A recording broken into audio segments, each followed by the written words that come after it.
What if I told you there are 5 completely legal ways to increase your VA disability rating that most veterans have never heard about? These aren't tricks. They're legitimate benefits that the VA itself has approved, but rarely advertises. Welcome back to the Vet Mentor AI channel. I'm your host, and today we're exposing 5 little-known ways to maximize your VA disability rating that could change everything about your claim. We're talking about potentially life-changing increases here, folks, so buckle up, grab a notepad, and get ready to take some notes. Because today, we're diving deep into the often confusing world of VA disability benefits, and trust me, after this video, you'll be armed with the knowledge to potentially boost your rating and get the support you deserve. Alright, let's kick things off with a big one, the bilateral factor.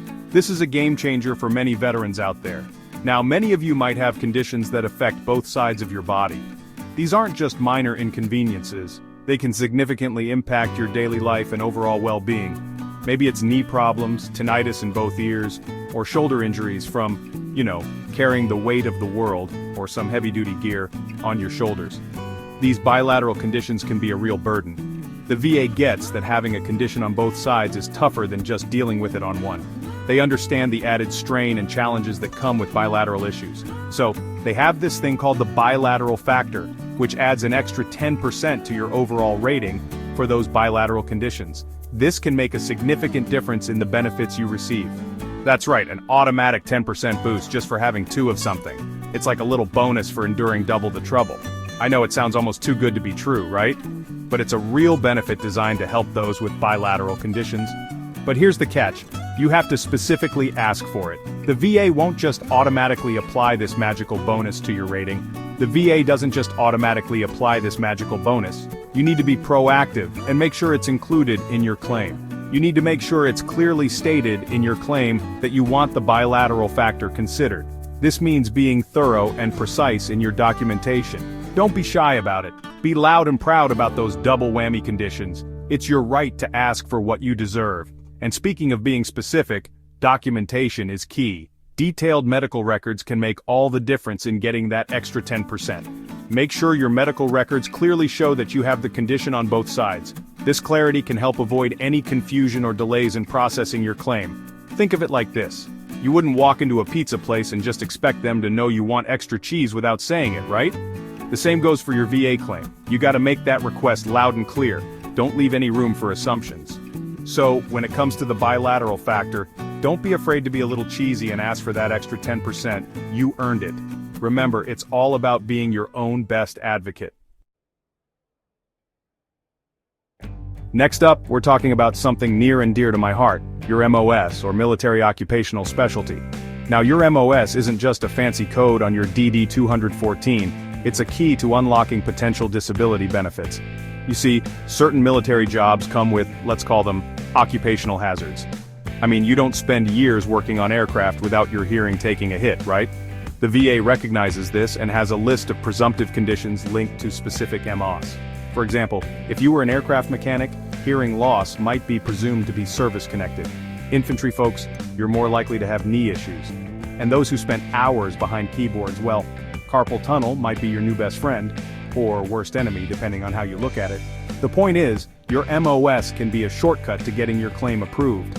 But here's the thing, you need the right documentation.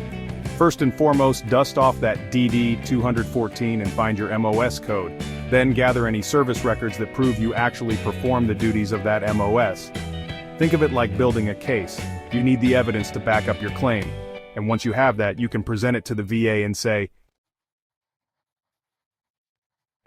alright, let's talk strategy, folks, because timing is everything, especially when it comes to your VA disability rating. Here's the deal.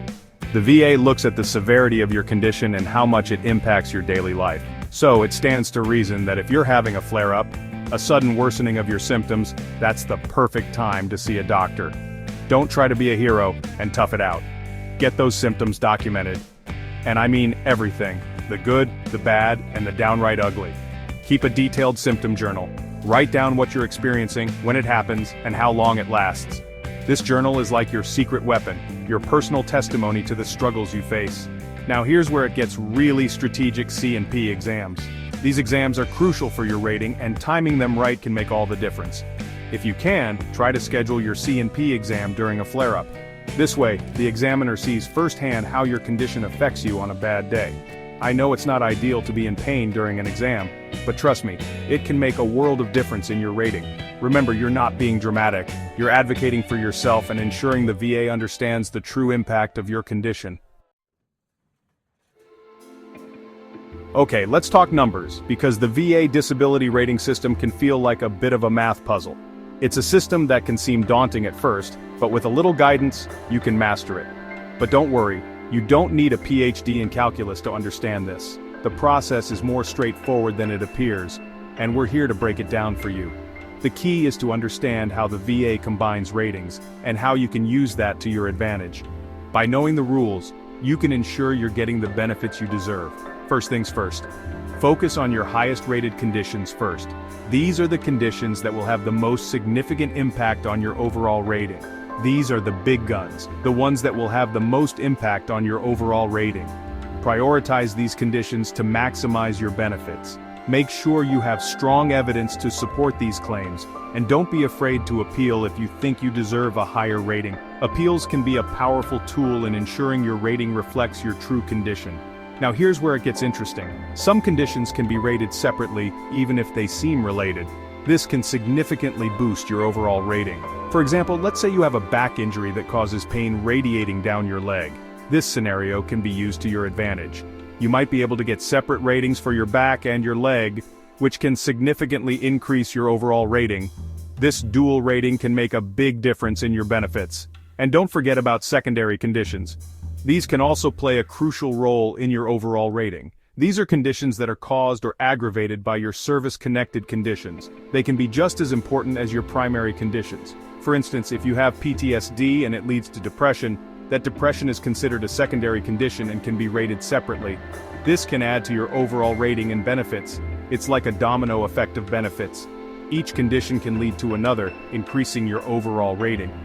Finally, let's talk about Special Monthly Compensation, or SMC.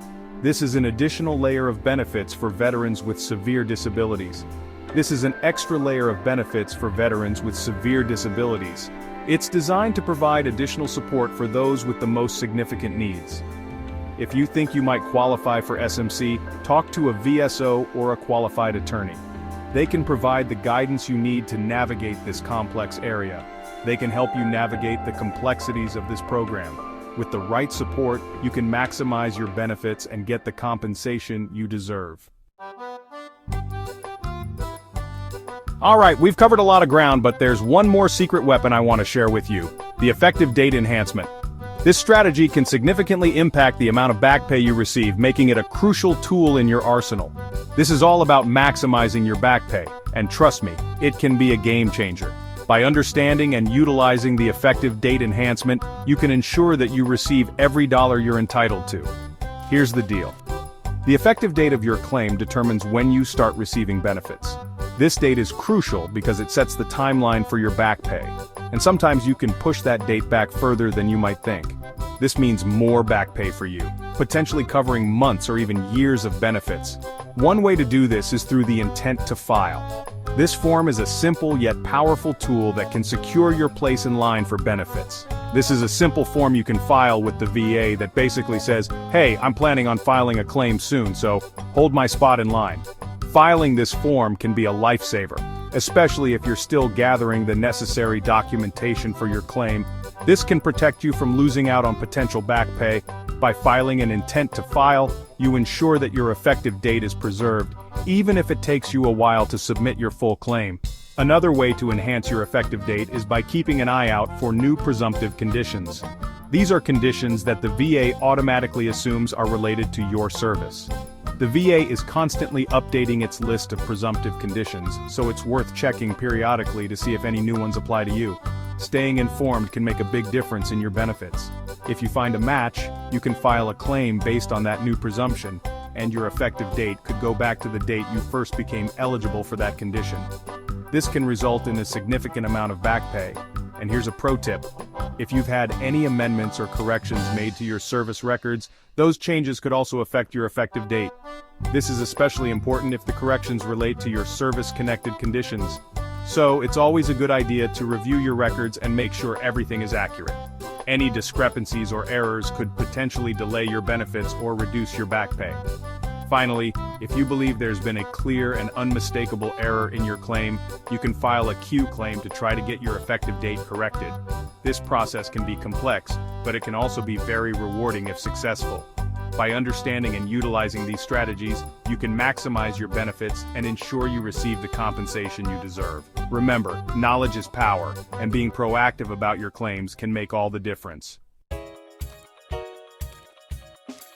Listen, I know this is a lot of information, but I want you to walk away from this video feeling empowered, not overwhelmed. These strategies aren't about gaming the system. They're about getting the benefits you've legally earned through your service. Hit subscribe and the notification bell to learn more VA claim strategies. And hey, while you're at it, drop a comment below and let me know what your biggest VA rating challenge is. This is Vet Mentor AI, helping you navigate your way to the rating you deserve. See you in the next video.